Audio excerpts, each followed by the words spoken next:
All right, ladies and gentlemen, welcome back to episode 103 at the BS Machine. Very cool episode. I mentioned in my last episode that I'm going to get a really special guest on, and I've been able to get her on. I'm really excited to get Caitlin on. She's actually one of my clients as well, but the reason I wanted to get her on is because I'm so intrigued by her story. And it's something that I wanted to sort of dive into and find out more. And the thing is, me wanting to dive into her life and her way of living around relationships, around sex, around love, intimacy, sensuality, all that type of stuff, it intrigues me. So I wanted to get Caitlin on and find out a bit more about it's the opposite of monogamy, which is polyamory and all this other cool stuff around it, hedonism, and there's other areas I'm sure we'll go into. But ladies and gentlemen, put your hands together for Caitlin Morley in the house. Hello. Good to have you on, Caitlin.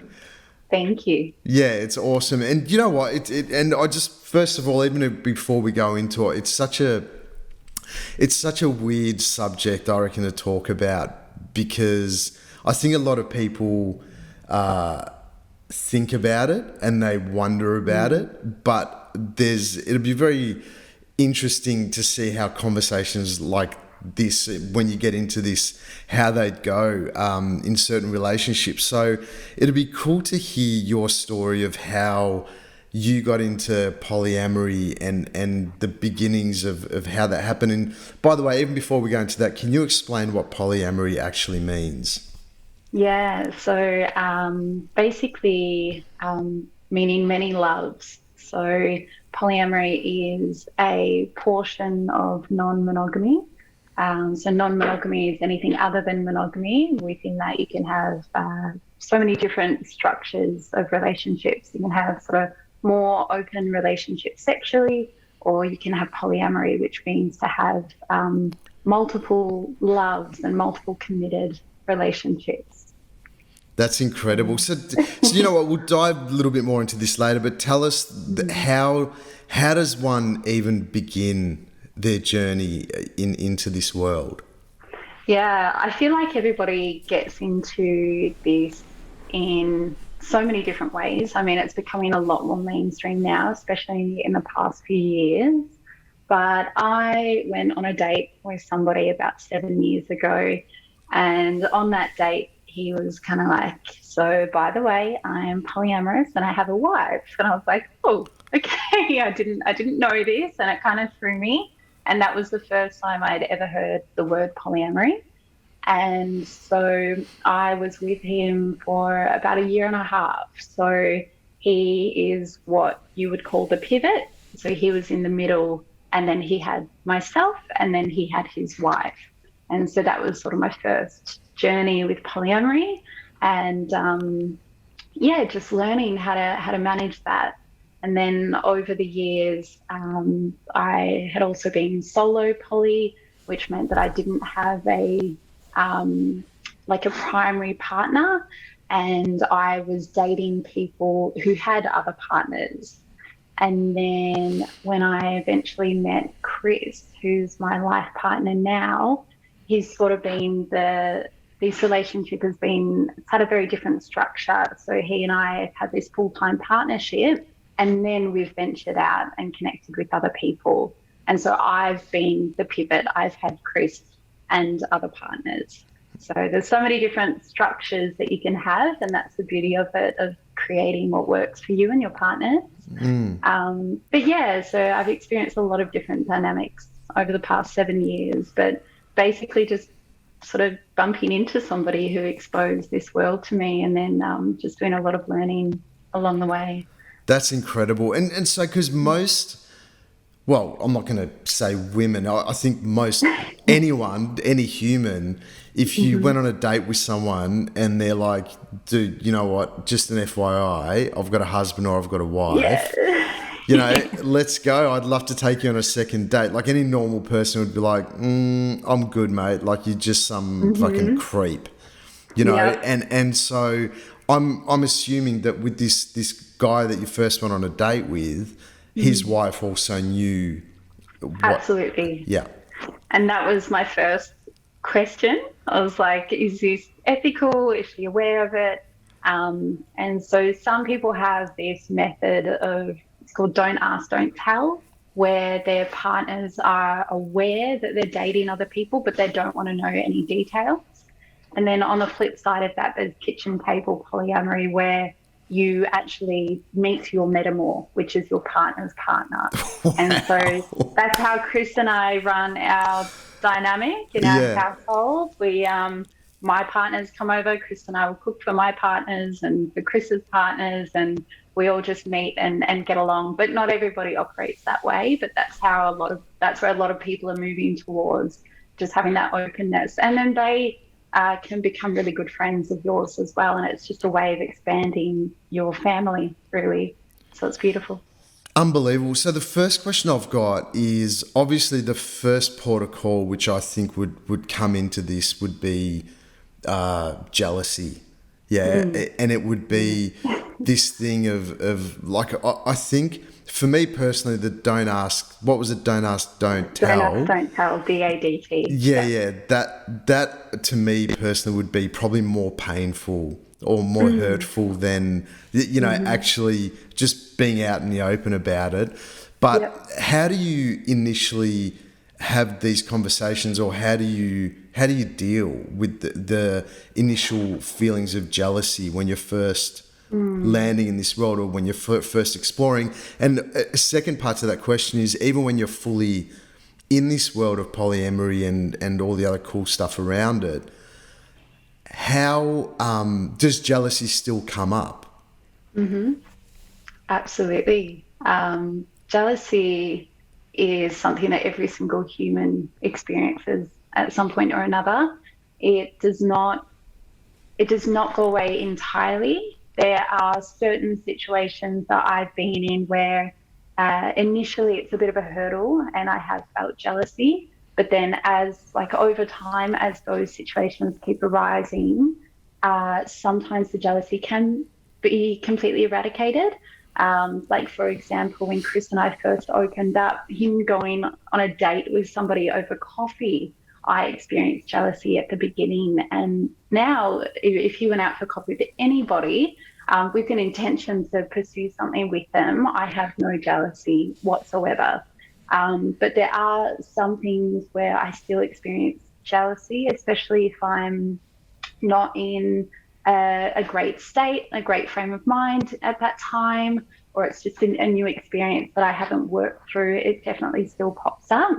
I think the key with polyamory is, even though the jealousy arises, it definitely is A, more mild, and B, you work through it quicker.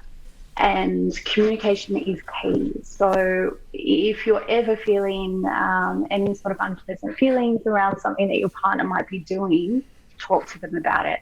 Like, be open about it and get to the root of it. And also identifying that it's not them. It's something deep within yourself that you need to work through. So even though you might need to talk to your partner or partners about that and sort of get their help and assurance, it's really important to do self-work, whether through meditation or yoga or any sort of practice that you have, to work through it, or journaling, and try to figure out where that has come from.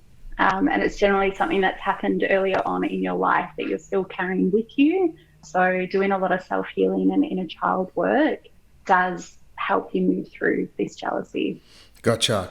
And it's interesting, isn't it? Because from a guy's perspective, well, I'm not even going to generalize with guys. From my perspective, if I was in this world, jealousy for me would be the thing of like, man, if my partner's going out and, well, I'm just going to speak Tommy but if my partner's going out and banging some other dude, like for me, I'd be like, what if they're better than me? Or what if she has a better orgasm? Or what if it's like, or what if he's got a bigger dick? Or what? Probably the dick thing doesn't matter, but what if they have a better experience in the bedroom than they do with me, and then that would bring on like feelings of, I guess, vulnerability, uncertainty, and all that type of stuff, you know. So it's like, my question to you is, I guess from a guy's perspective, that's what the jealousy would entail. What does the jealousy entail from a women's perspective in this world? I mean, I guess that can be generalized across all genders in terms of what if their experience is better than what they have with me, regardless of what your gender is. But also outside of gender, going back to what I was saying before with inner child work, a lot of my jealousy has stemmed from a fear of abandonment. So if my partner is going and exploring something with somebody else, does that mean they don't want me anymore? And so that's taken a lot of work, self-work and work with Chris. And over time, and you really do jump. You've got to go and let people do what makes them happy. And over time, you see that even though they're going on dates with people, they're still coming home to you. They're still valuing your relationship. And then you realize, our relationship is not ending. There's actually nothing to be fearful of here. And if anything, it does the opposite.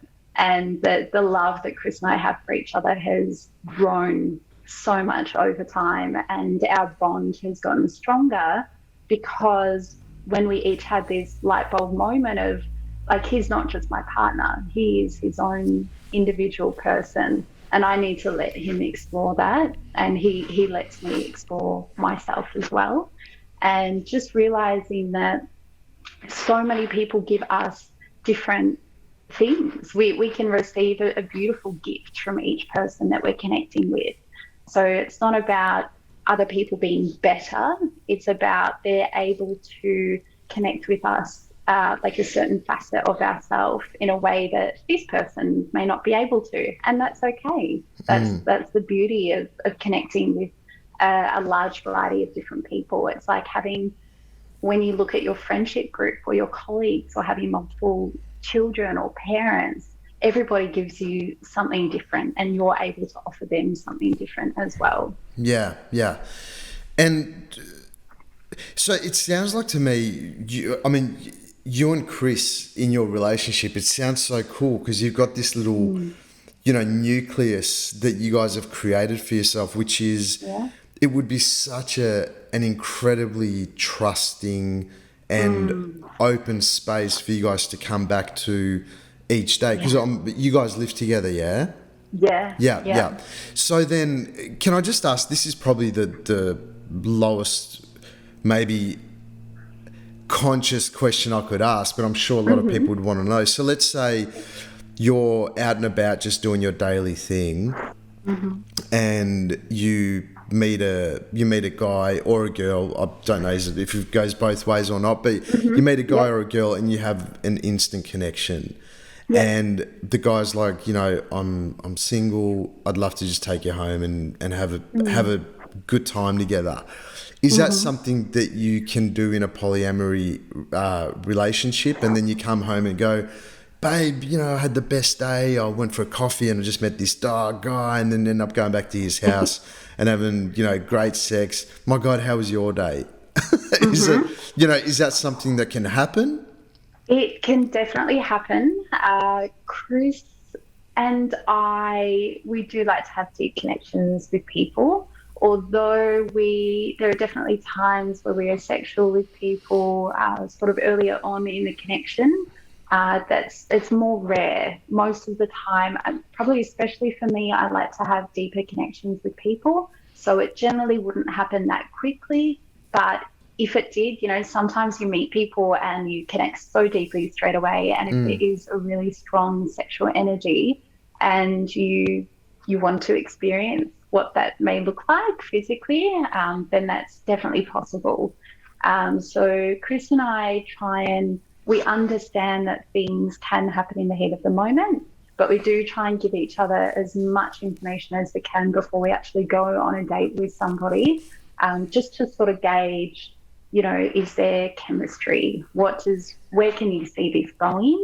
And so sometimes things can take us by surprise when we do live in the moment, but we try, we try to be as open as we can. And then if something does happen, we sort of have this rule that we update each other within 24 hours of it happening, just to keep each other in the loop.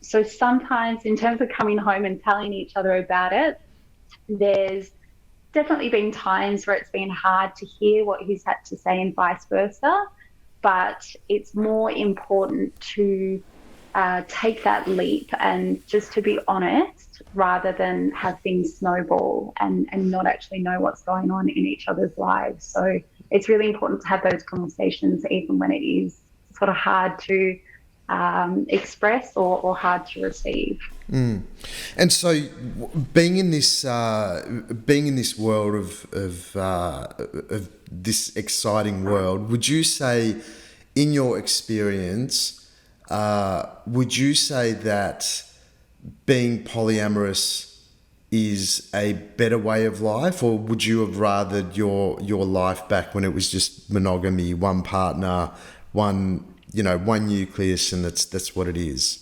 That's a great question. I will personally never go back to monogamy. I mean, keep in mind that even though I am polyamorous, I don't always have multiple romantic partnerships. I don't always have multiple lovers. So it sort of just depends. I ebb and flow, and a lot of people do as well. And so depending on what else is happening in my life, sometimes I do like to just narrow it down, and maybe I don't have sex for X amount of time, or maybe I do just have the one partner. But then there are other times when I'm feeling really good and I've got the capacity and I'm feeling more extroverted and I've, connected with multiple people at the same time. So I am polyamorous deep down, but I have this freedom to ebb and flow. And so sometimes it might look like I'm in a monogamous dynamic if I've just got the one partner, but I still, if I want to expand that, I can. I'm allowed to do that. So, yeah. But, I mean, there are some people that do prefer monogamy. I absolutely respect monogamy. We need to respect all different relationship structures because it's all really nuanced, and we're all such individual people and we have different wants and desires and boundaries. But I personally will never go back to monogamy. This is just, it's been so true to me to be open.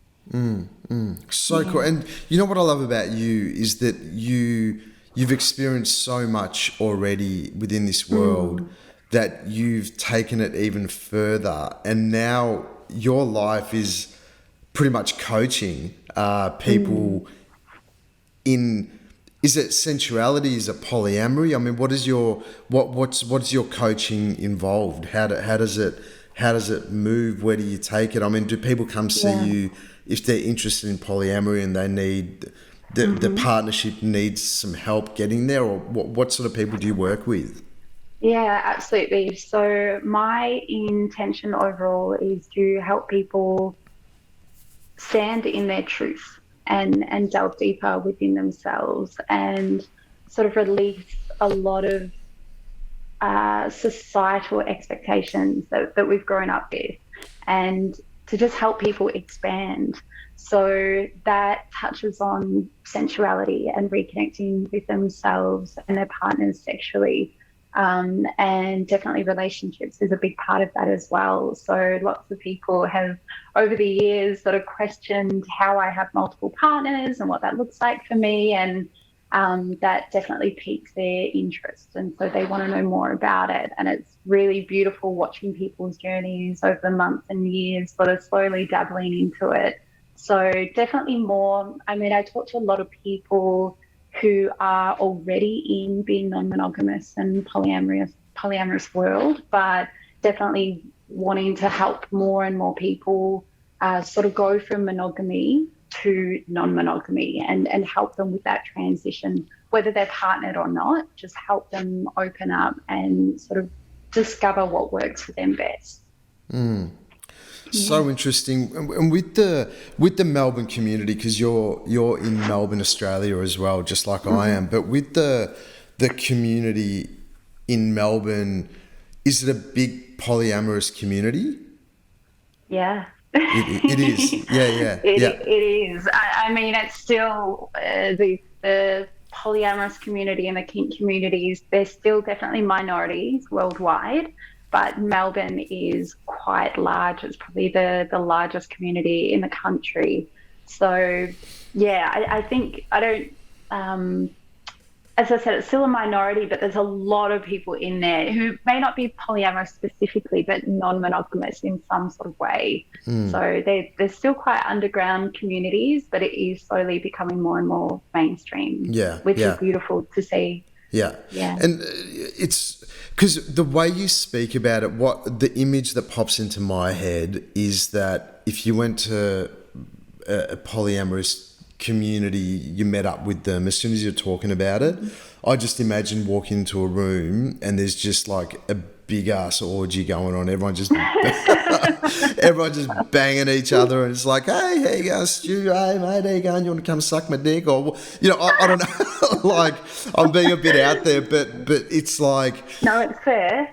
yeah, yeah. So, it just from a person that has no idea about this world, is that sort of what it is? Is it all around sexuality and sensuality and being out there and kink and this and that, or is it an actual beautiful community that supports each other? I mean, what's the community entail? Okay, so yeah, your question is very fair, but first of all, we've got to remember that there are a lot of polyamorous people who only want the committed relationship. So they might go decades with just having the same two or three partners. They might not swing at all.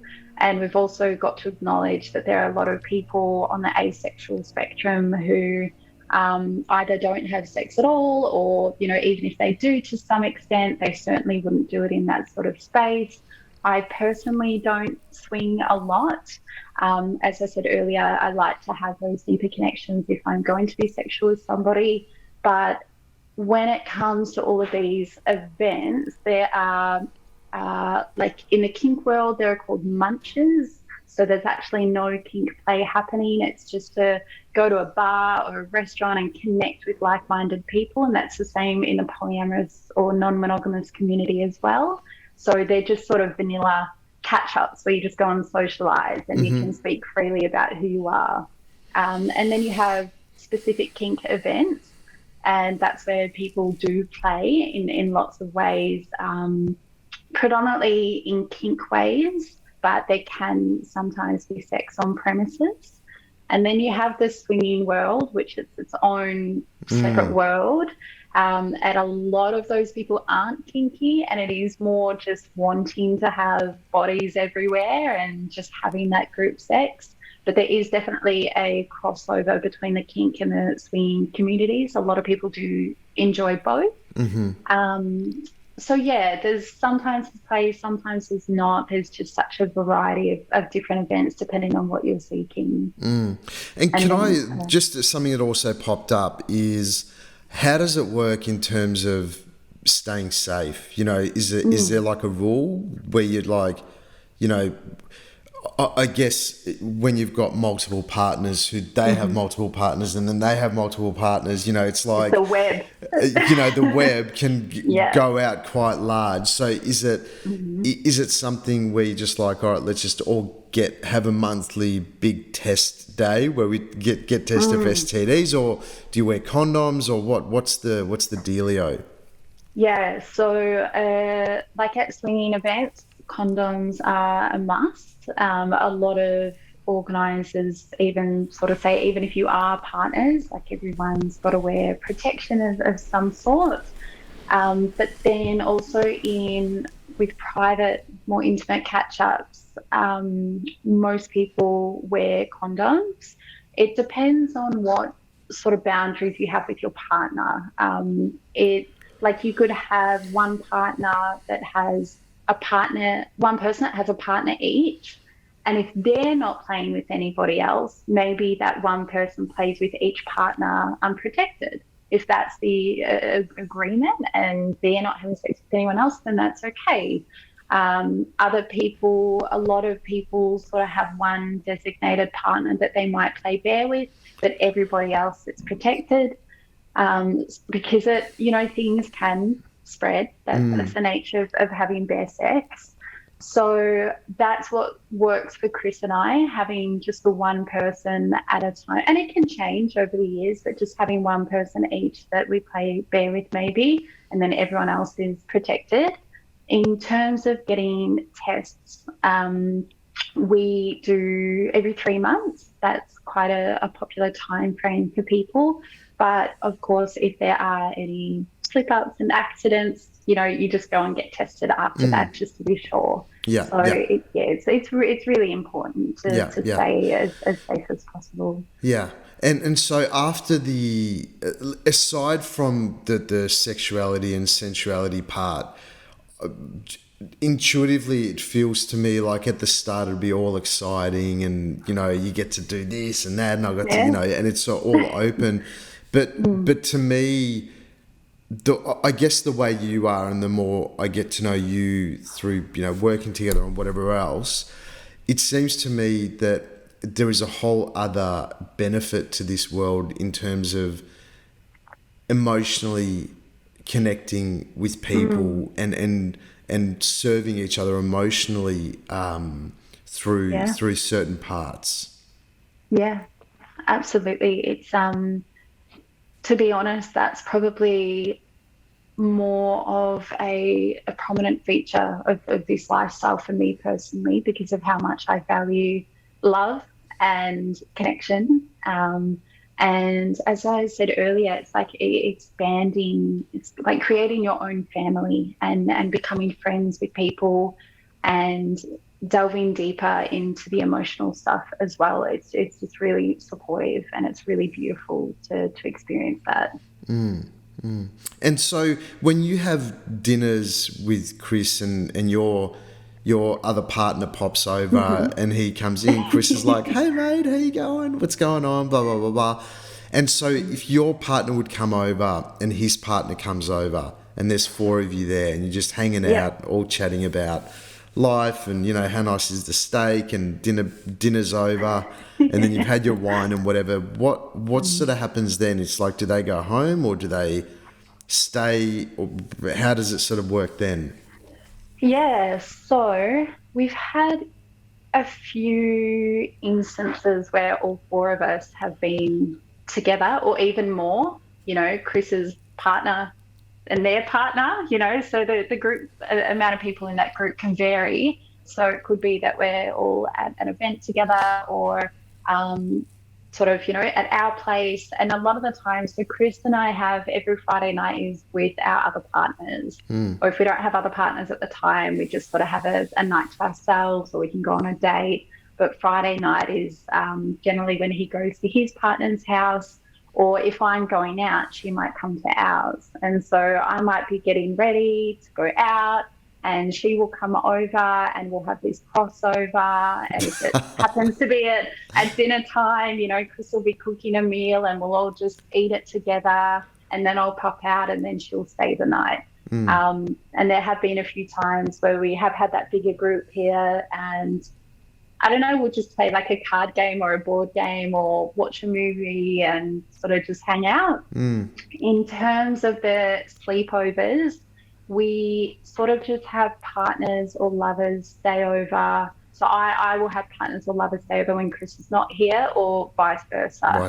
So we'll have that crossover with hanging out, but when it comes to the sleepovers and anything intimate, myself or Chris will be out of the house just to give each other that privacy, that space. That space. Yeah. So people out there that want to explore this world and haven't haven't had the haven't had the courage to sit down at home and have that conversation with their partner. What are the sort of top three things that you would tell when you're working with clients or you're coaching people or whatever? What are the top three things people would need to look at if they do want to explore this world and they are in a monogamous relationship? Yeah, I think the first thing is to try and identify on an individual level why like, why do you want to explore this? Is it just a phase, or is it something that really speaks to you? And also not doing it just because other people are doing it. Like, make sure that it is something that really speaks to you on a deeper level. So I would suggest that people do some self-work around that. There are some incredible books out there. There's a book called More Than Two and The Ethical Slut, my favourites. What's an ethical slut? The Ethical Slut, That's awesome. reclaiming sluthood in an Yeah. ethical way. So it's quite a beautiful thing. But yeah, there are plenty of books out there. So just, yeah, jump into bed and start reading some things, listen to some podcasts, and see sort of how you can go about it ethically and what sort of structures appeal to you. But then once you sort of get some sort of understanding around the why and the how, I think it is then really important to talk to your partner about it. And also just making sure that you're on the same level. You might not be in the exact same space as your partner. I know that when I opened up with Chris, even though I've been polyamorous for a long time, when I opened up with Chris a few years ago in our particular relationship, I was definitely the one that was yearning to open up more than he was. And so I was the one that was instigating a lot of the conversation and eventually took the leap and started connecting with other people. So you're not always on the same page, but you definitely want to make sure that it interests both of you, because you don't want a partner sort of just doing it to appease you, because it can lead to some hurt. So, yeah, just being on the same page and also consenting to what each of you want to do, being okay with it as much as possible, and starting small, like whether it's just talking to some people on dating apps or going out for coffee and, having boundaries around not being intimate with other people or not jumping in too deep, and just really starting small. And communication is absolutely key, like about what your intentions are, and then debriefing as well. So after you have had a chat with somebody or you have been out for coffee with somebody, debriefing and being really honest about how you felt about that person and where you might want that to go.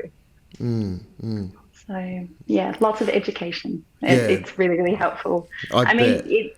the experience is the best way to learn, but reading books and talking to people in the community facilitates that really, really well. And Google things as well, not just books and podcasts, but Google what's in your area. Google, try and get in touch with people in these communities and go to those sort of vanilla events where there's no play happening. So you can just go and just talk to people over a wine and just see what it's like and hear other people's stories, because that can be really, really helpful. And what's the biggest, with the clients that you work with, what's usually the reason they come see you?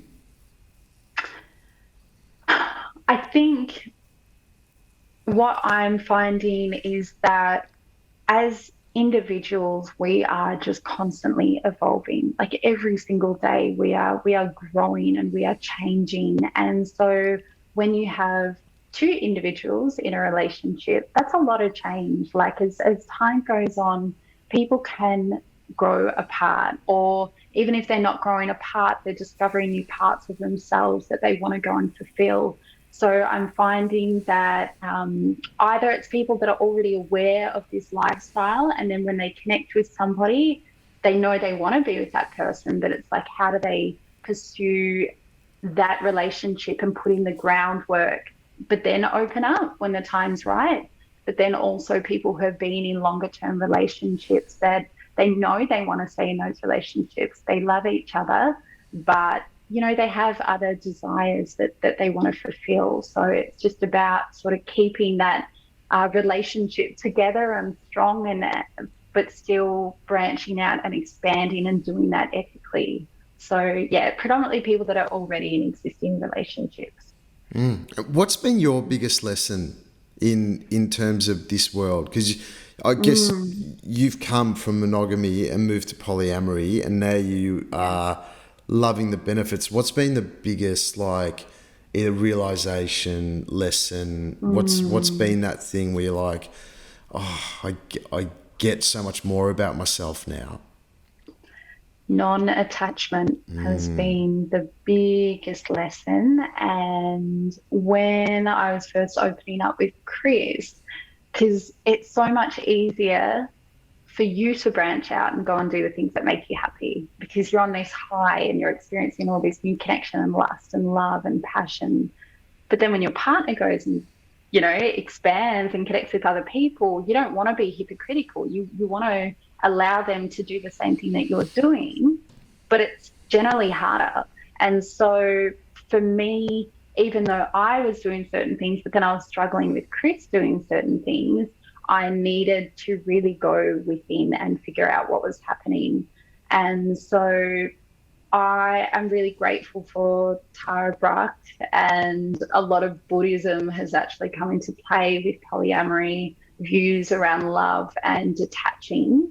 And as I said earlier, recognizing that the other person is not just your partner. You know, they are their own individual person.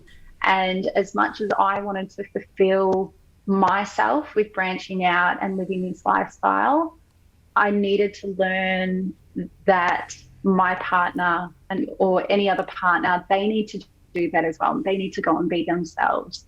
So I started off with the practice. I had these beautiful big rose quartz that I had, and every night I would just place my hands on it and close my eyes and just feel into what love means to me, and just understanding that I didn't want to be attached to my partner.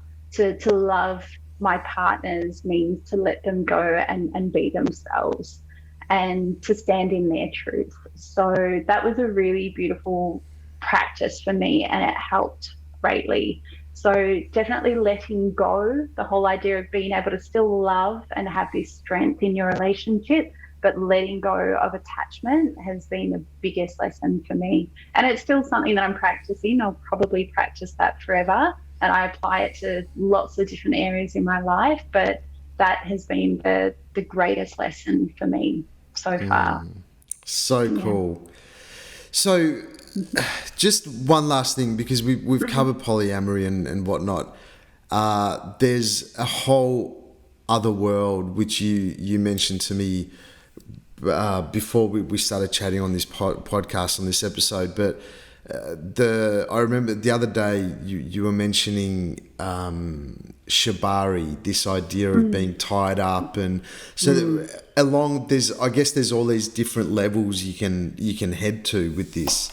And Shabari, can you just give us a quick outline of what that sort of entails? Yeah, so it is Japanese rope bondage. So it is literally somebody applying rope to your body and binding you. So it's been one of the most beautiful practices for somatics for me, to not only, it's like a form of meditation for me to quieten my mind and to really get in touch with what's happening in my body, but also this connection that you have with the rope and the person applying it. So it can be quite varied. It can be a really deeply spiritual, ritualistic practice, but it can also be quite painful as well. So you can get very creative with it. So a lot of people start with floor rope. It can be quite sensual, being on the ground and being tied by a partner, but then you can have points up on a frame or in the ceiling where you can be partially suspended. So you might have some parts of your body off the ground and some on the ground, or you can be in a full suspension where you're completely off the ground and swinging or being turned around, and it's just a really beautiful sensation. So that is, it is part of the kink world, but it's a very specific community as well. And it's just a beautiful practice. Yeah, and it sounds like to me that's all also about letting go of control, Absolutely. and just fully trusting your life in someone else's hands. It can be very, very dangerous, especially yeah, it's a very dangerous practice. And so you've really got to know a lot about your body and the rigor the person tying you needs to know about where all your nerves are and where you can be tied and where you can't be tied. So it's quite technical when it comes to the tying itself. And, we still go to weekly classes. There's always more to learn. There's a lot of safety around that. But once you have a lot of that down pat, that's when you can sort of start exploring the connection and the energetics of the practice as well. Yeah. Well, yeah, we won't dive too much deeper into that, but that's, there's all these practices as a human, in the world that we live in right now. It feels to me like everyone's just trying to hold it together. Everyone just like grasping at whatever they can for any type of control. It's like, I just need control. Yep. And the reason why I just think it's such a beautiful thing that you've gone on, and it's such a thing to acknowledge that most of these practices are really about full out letting the fuck go.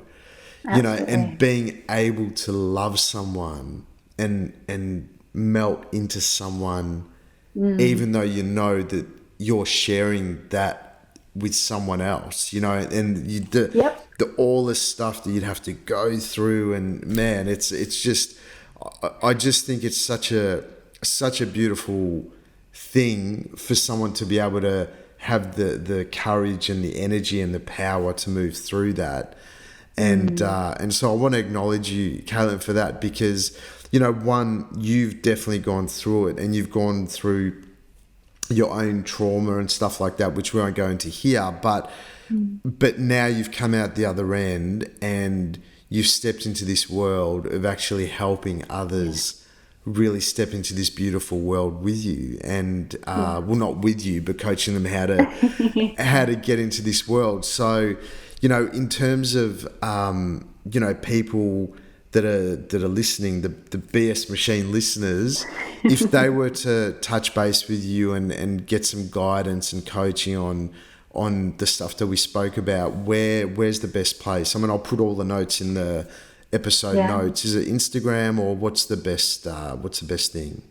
Yeah, Instagram. So somatics.and.sexuality. There is a book now button, so you can book through Timely with me or through my link tree as well.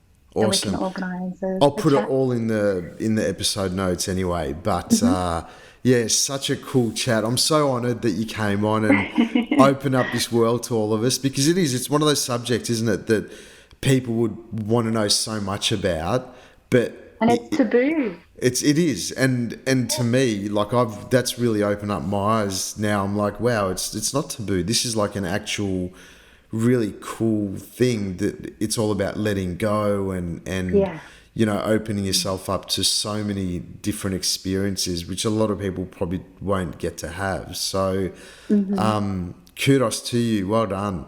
Thank you. Yeah, Thank you for facilitating this. Of course, anytime.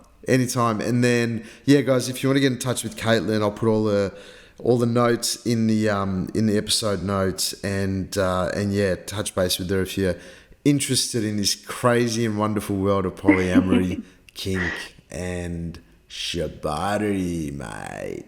Yeah. All right, thanks, guys, for joining us. It's been another epic episode at the BS Machine. Thank you, Caitlin, for coming on, and enjoy the rest of your week. Lots of love, gang. Well done.